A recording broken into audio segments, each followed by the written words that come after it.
So one question I get asked a lot for real estate agents is, can they start wholesaling property? Maybe they want to get into wholesaling because they don't have a lot of money, they're not able to manage their commissions the right way, and they don't have the best of credit. So wholesaling sometimes is an option for them. And what do I mean by sometimes? I tell people that there's 3 things that you must know if you're a real estate agent, a licensed professional, and you're thinking about wholesaling property.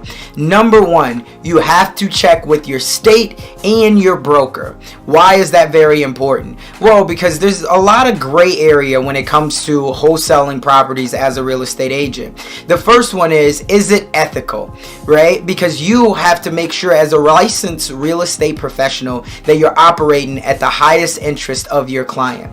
For anybody who does not know what wholesaling is, first off, it's when you find a property that's going to be under market value. So let's use the case of $100,000.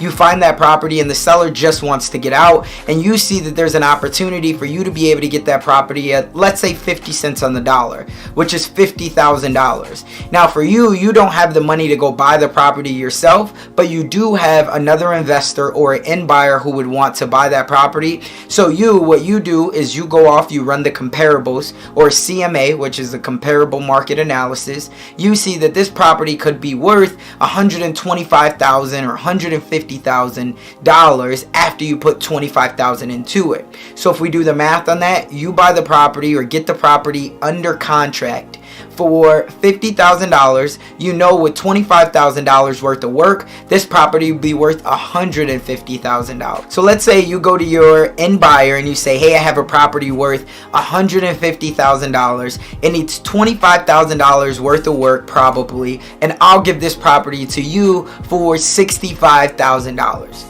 They're going to take that all day long, knowing that they can buy the property at $65,000. If they put $25,000 worth of work into it, so $90,000, and now they have a property that has equity of $60,000. Even if they're a little bit short on it, potentially $50,000 of equity. They're going to take that all day long. But where you can get caught up at is if the seller did not think or did not know that this is what the property was going to be worth. So you have to make sure that you check with your brokerage if this is legal, because there could be a lot of legal ramifications that come from that. The second part of that is money cannot travel from a salesperson to another person. So you have to have a broker's license for money to travel through real estate transactions. So that's the reason why you have to check with your brokerage, because if you're wholesaling, most likely you're doing it on the side, and your broker is not going to allow that because they have no financial gain out of it, and there's a lot of risk, as we just talked about in the beginning hand. So you have to make sure that your brokerage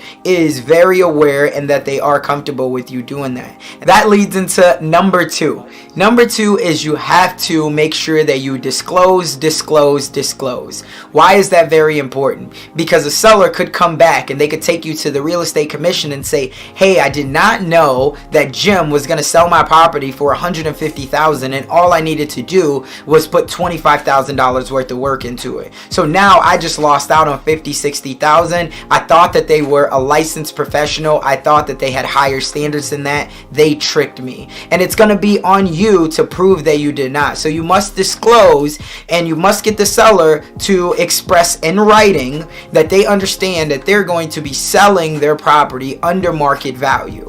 And then also you need to make sure that you have a purchase and assign or a purchase and sell agreement, and you have to make sure that they understand what you're doing, that you're not buying the property, but that you're going to assign your equity in the contract over to someone else. Because as a wholesaler, you are not selling property. That's why it's not illegal for other people to get started in wholesaling, regardless if they have a license or not, because what they're doing is they're assigning their equity in the contract. If you have to, make sure that you go in and the seller understands that as well. And the third part, which is very, very critical in this, is making sure that you think with the end in mind and that you think long term.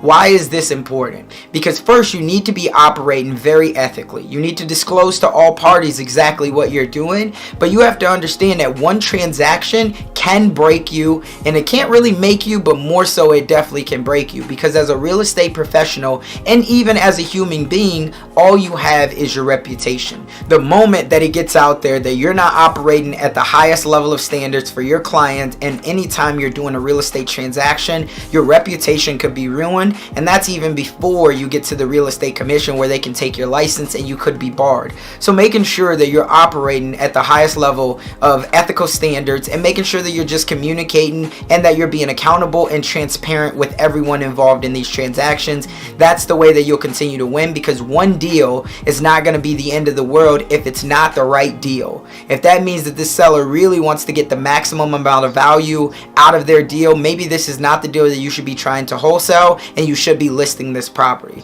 So hopefully that solves a lot of the questions that you might have as far as, can you wholesale as a real estate agent? For me, I choose not to wholesale because there's just too much gray area, and if you're at a national brokerage, again, they're not going to allow you to do it. Coldwell Banker, Remax, eXp Realty, Berkshire Hathaway, because one, they're not getting any financial gain out of it, and two, there's so much liability. So if you have any questions, if you have a different perspective, I would love to hear it. I hope I can give value to each and every one of you all watching this video, and let me know, did you get anything out of this? Did you already know this? Do you think that my thinking about it is wrong? Again, remember, it's not illegal for you to wholesale. You just have to check with your broker. You have to make sure that you disclose, and you always have to be thinking long term. Don't think about the short term transaction and the instant gratification. No matter what the money is, think long term about the relationship that you're building, and also about what your reputation is going to look like once the deal's over.